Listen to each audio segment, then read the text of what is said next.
Performed at the Royal Albert Hall in London a couple of weeks ago, and they all say it was a moment they will always remember. The performance at the Albert Hall will be shown in cinemas on the 29th and 30th of November as part of Westlife's 25th anniversary celebrations. It comes after they announced 13 Dublin gigs to take place in September of next year, followed by a tour of the UK and across Europe. And Westlife's Shane Filan has been speaking with our own reporter Claire Ronan about various issues, including the Carlton Cafe, the relationship between band members, Mark Feely, and what he loves most about Sligo. Good morning, Shane, and thank you very much indeed for joining us on this morning's Northwest Today. Shane, I have a story that your mum told me. Now, look, I loved your mum, right? But I don't know whether it's true or not, but she told me a story that when she had the cafe and you had just become famous, that these 4 dolls arrived dressed up to the nines from Dublin, and they sat up at the counter, and she came out and she said, "Can I help you?" And they said, "We'll have 4 bags of chips, please." And then one of them, the bravest, said, "Can we just ask you, are you really Shane Filan's mum?" And she said, "I am," and with much hilarity. And she said, "Does he ever come here?" And she said, "Oh, he does for his lunch from Summerhill. He used to sit here." And she said, "Did he sit on this stool?" And your mum said, "He did." And then the girl fainted flat straight out on the floor. Your mother said she nearly got a heart attack. But I was out for a walk when I met her, and she said it was in that moment that I realised that he was really going places. Their pride, your mum and dad's pride, it must have really lifted you up, did it? It really did, Claire. Yeah, it's lovely to hear that story. And there's so many stories like that, like obviously the Carlton Cafe became a bit of a place where fans came to kind of, maybe bump into me or see me or whatever. And sometimes I'd be in China or Asia and it'd still come just in case, I'd come in or whatever. But my mum and dad were great like that, especially my mum. My mum loved when the fans came and she'd give them, a glass of Fanta or whatever, and they'd wait. Or if I was there, they'd say, "Look, he's downtown, but if you wait for an hour, he'll be back." And she really enjoyed meeting them. She did, yeah, but she wanted to hear their stories. She wanted to hear where they're from. Like some of the fans would be sitting there for 3 or 4 hours. And it'd be mum still talking to them, not wanting them to, wanting them to get a picture with me or meet me or whatever, because, look, she was so proud. All of our parents were, Claire, but she was so proud, my mum and my dad. But my mum was she was such a campaigner for Westlife and for me. And she loved telling everybody, and she loved going down the town and talking to everybody about what we were doing, because obviously, look, social media wasn't there at the time. And so nobody knew exactly where we were. Or nobody knew if we were going to be on, let's say, the Late Late Show that weekend, or it had just come up that week on the TV guide. So it was a great time. Like such fond memories of living there, growing up there. But around that time of the madness of the first 4 or 5 years, my mum was in her element. She was so funny. She was like a Fianna Fáil politician, and I'd be asking them, "How long did you take to get ready?" And they were like, "Oh, we got up at 4 o'clock and we did our makeup and our hair and we got the 7 o'clock train to Sligo." And she was like, "Well, you'll have to have a cup of tea." She was a wonderful woman.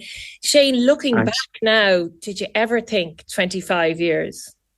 Honestly, never, Claire. We were just talking about it there in an interview earlier as well. And there was always this kind of boy band, I suppose, this 5-year plan for a boy band. A lot of bands lasted that amount of time. Some bands didn't even last that amount of time.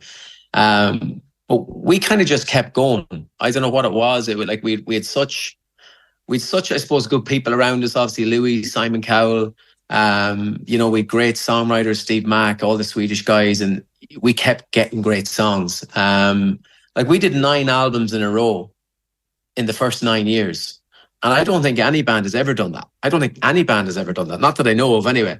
So it was crazy. It was like November was Westlife time, and it was the lead up to Christmas every single year. And we went on tour every single February, March, April. So it was, when we got to kind of that time, it was like, right, okay, we need a year off. And taking a year off was a huge deal. But we needed it as a band because we'd nearly burnt out at that stage. And then obviously a few years later, we kind of had burnt out because the band was at that stage where we had nearly done it all and we felt like that was it. And we always wanted to go out at the top.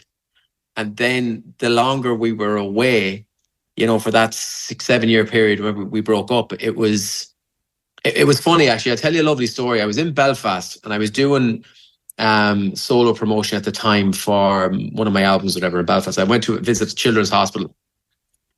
And this was probably 2016, so still probably a couple of years before we announced we were coming back. And I went into this Children's Hospital. I was chatting to this nurse, and she was bringing me around and meeting all the families. It was more probably meeting the mums and dads. Some of the kids probably didn't even know Westlife, but it was more cheering up the mums and dads or whatever. And the woman said to me, I go, and well, Westlife, would you think you'll ever get back together? And at this stage now, we've been asked a lot in interviews, and it was just a moment that stands out in my mind. It was kind of like, I was like, oh, I don't know. And I kind of gave the same answer. I don't know. You never know. We'll wait and see what happens. And she was like, but you have to get back together, Shane. And I was like, why is that? And she was like, you don't understand what Westlife means to people. You just don't understand how much we miss you. And it really stood out in my mind, genuinely. And I think I met Keane or I met Mark or something a few months after that. And I told him that story. And it was just a lovely kind of, it was nearly like a wake-up call. To go, we're part of something that's not just a band. We're part of people's lives. We're part of people's kind of memories. And I suppose at that stage, we were all missing each other as a band too. So when we got back together, it was the most exciting, probably like the first year of the band. It felt like that exciting again. And you could see it in people's faces. All the fans were beyond excited that we got back together. So the woman in Belfast was right. And I'll thank her for it. I don't know, I can't remember her name. But she really kind of sparked something in me, what Westlife means to people. And I think that's why we're still going so long, Claire, because we're part of something. It's not just a band. It's something that, people really cherish, whether it be a song, whether it be a moment in their lives, or their first girlfriend, their first boyfriend, or their wedding song, or maybe even You Raise Me Up. It could be a moment that somebody passes and that's the song that they remember. So people come to Westlife now and you can see people crying during You Raise Me Up, including me sometimes. Including me. Honestly, yeah. And it's you forget what it means to people. Even speaking of You Raise Me Up, I remember when we came back, it was during COVID, and we did one of those kind of, concerts where there was only a few people. It was like it was for BBC Radio 2. We did a show in the Ulster Hall. And it was the first time that I performed without mum and dad being there, without mum and dad at the show. And I didn't realise it at the time, but obviously Belfast was, my mum and dad used to always come to Belfast and Dublin. You drive up and see the shows and drive home. And but speaking of You Raise Me Up, like I really fell apart that night. I broke down really badly, the worst ever. Got through the song just about, but it was a tough kind of, I suppose, moment, because I realised my mum and dad aren't here for the first time at a Westlife show. So I know what it means to people when they come and see Westlife, and they're crying, and they're not just crying because they're literally in that moment where they think about their mum or their dad or maybe a brother or sister or something. And so these songs are bigger than songs. They're not just songs. Westlife is not just a band. It's an amazing thing to be a part of. It's nearly like a movement, if you could describe it as that. Shane, I stood in Croke Park, and I'll never forget it. And my sister-in-law used to always say life is made up of moments. And I just stood there and I spent a moment and I looked around at 90,000 people, and everybody was smiling and everybody was singing, and people were linking arms and holding hands. Our whole row were linking arms. We all found out we were from some similar part of Sligo, but it was an extraordinary feeling. And I was just thinking, like, with all the things that are happening in the world, and people have worries, and I mean, in my job, I'm talking about them every day. This was like, it was like magic. It was really emotional. Like, I don't know how you do it. No, it was. And I remember that moment when we came out, when the screens opened. I talk about it all the time. When the screens opened at the start for Hello My Love, and we looked out, it was like we were, because we were so tiny on the stage, and the place was so big.